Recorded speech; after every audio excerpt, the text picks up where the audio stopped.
Hi everyone, this is Marv Widener here in Gunnison County, Colorado. And I'd like to introduce Matthew Birnie, Gunnison County Manager.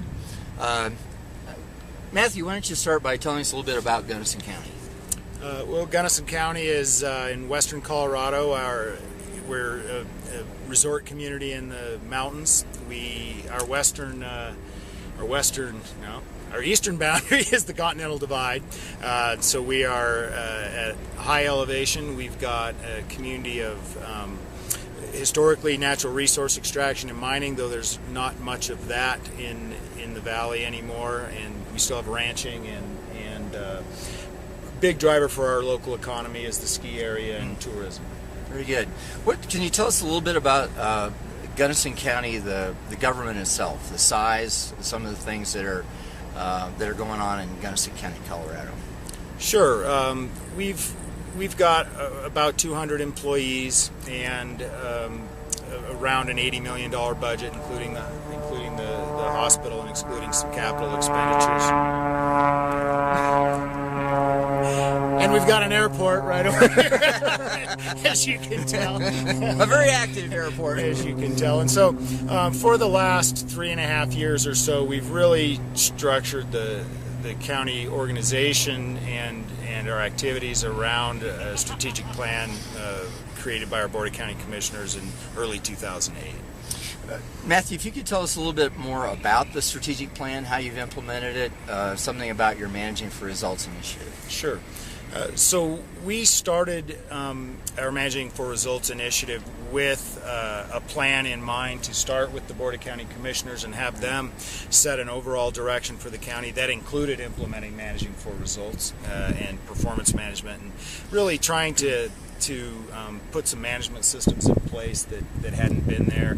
Gunnison County's been financially well managed and it's been a well managed county with good people, but really there was a bit of overload on staff trying to determine from a relatively new board's aggressive agenda, priorities and how to proceed. So we started with that strategic plan and really that cemented the transformation to Managing for Results in place. And from there, we've moved on to creating strategic business plans in each of our county departments and offices, and have then used those plans to structure our budget around activities and performance. Outstanding. Well, one of the unusual things about your leadership and your experience here in Gunnison County is that you've been able to build such a powerful integrated management system, getting the culture of the organization and everyone in it really focused on results. It's a bit unusual that a county with 200 employees could pull this off. How did you do it?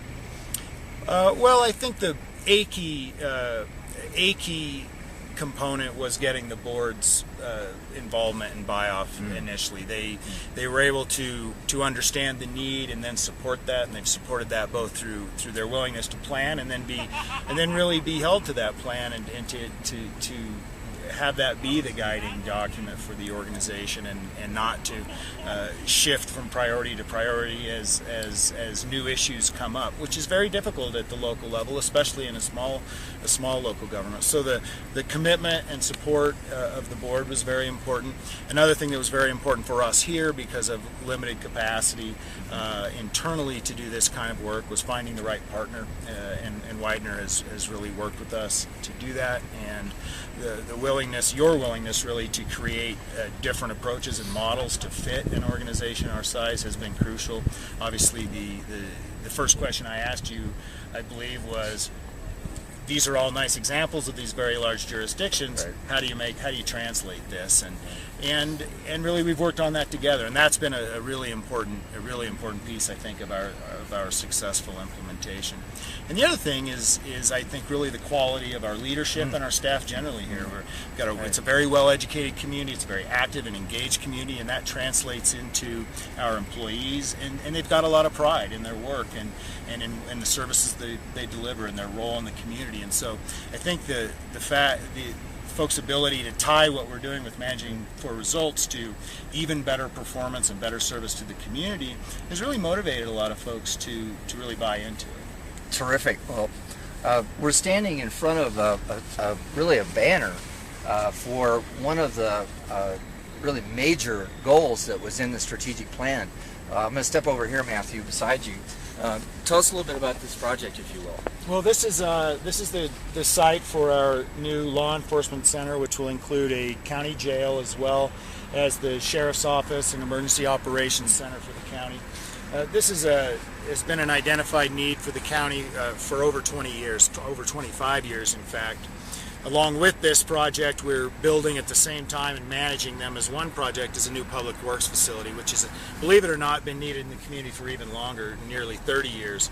There's been a lot of attempts to get both of these projects done, but these were called out very clearly as results the board wanted to see happen during the planning horizon of their strategic plan.